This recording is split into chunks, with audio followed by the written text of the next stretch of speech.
O ano mal começou e já tem um bagulho absurdo rolando, é inacreditável. Então, vamos lá. Nos últimos dias aconteceu esse Exposed envolvendo o Titã, que pra quem não conhece é um pro player de LoL e tem jogado pelo time da Pen Gaming recentemente, sendo extremamente reconhecido na comunidade do jogo. O Titã é uma pessoa que tem um histórico amoroso bem conturbado, esse que já virou motivo de piada dentro do próprio cenário, e dia 9 agora a ex-namorada dele apareceu do nada no Twitter dizendo que era o pior dia da vida dela e parabenizando o envolvido, o que não precisou nem de uma hora pro post irritar e todo mundo já começou a deduzir que o Titã havia traído ela também. Por isso, ele mesmo veio e se pronunciou pedindo desculpa pra menina e isso só alimentou ainda mais essa teoria. No dia seguinte, apareceu uma menina no Twitter comentando sobre um suposto caso que ela estava tendo com o Titã, e o detalhe mais pertinente aqui é que essa menina tem só 16 anos, enquanto que o Titã tem 25. Indo pras mensagens, a primeira print começa com o Titã dizendo: "Tu é mulher e tem 16 anos, se algo acontecer contigo, tá ligado que a responsabilidade seria minha, né?" O que significa que ele tinha noção que a pessoa se tratava de uma menor de idade e mesmo assim quis continuar mantendo contato, dizendo assumir uma responsabilidade caso algo acontecesse com a menina. E como tá sem contexto essa print, fica difícil entender sobre o que eles estavam conversando, mas pelo modo em que a conversa continua, fica impossível tratar isso como uma conversa inocente entre um adulto e uma menor de idade. Tu gostaria de fazer tudo no sigilo? Eu duvido, você tem 16 anos, vai acabar comigo certeza.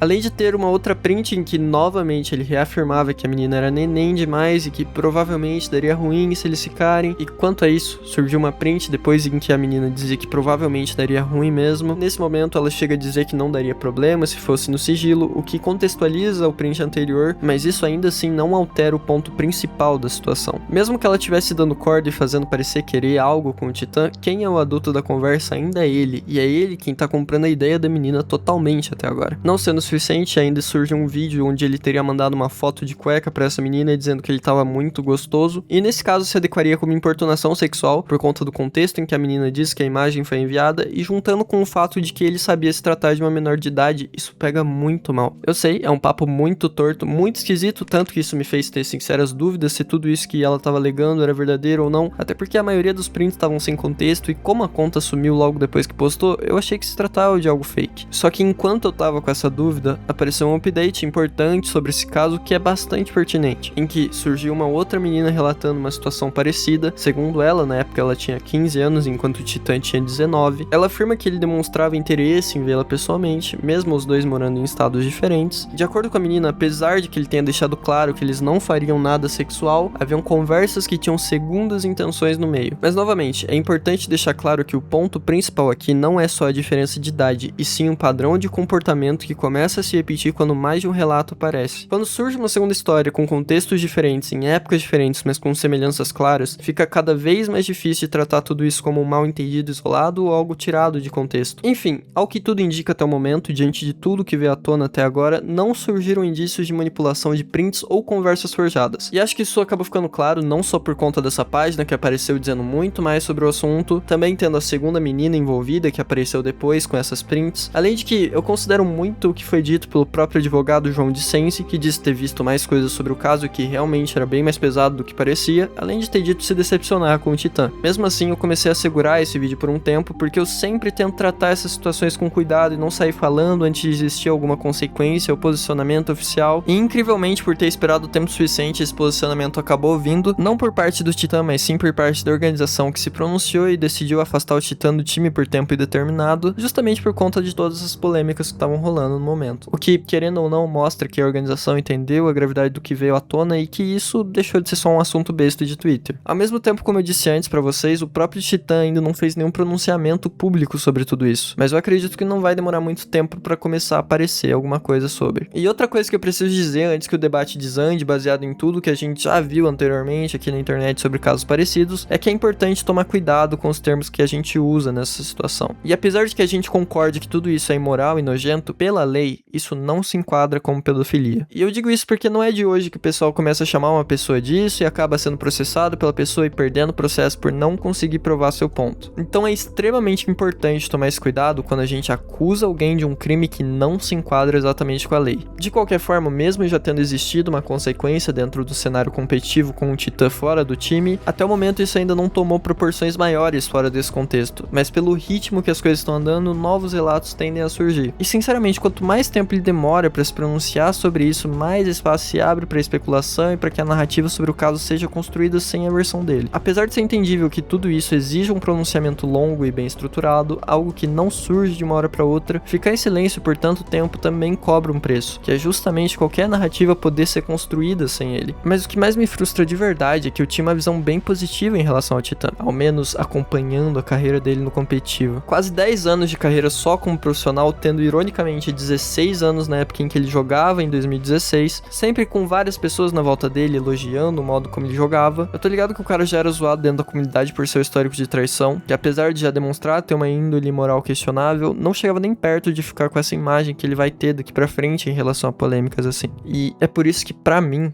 esse é mais um caso decepcionante de alguém que simplesmente se perdeu no meio do caminho.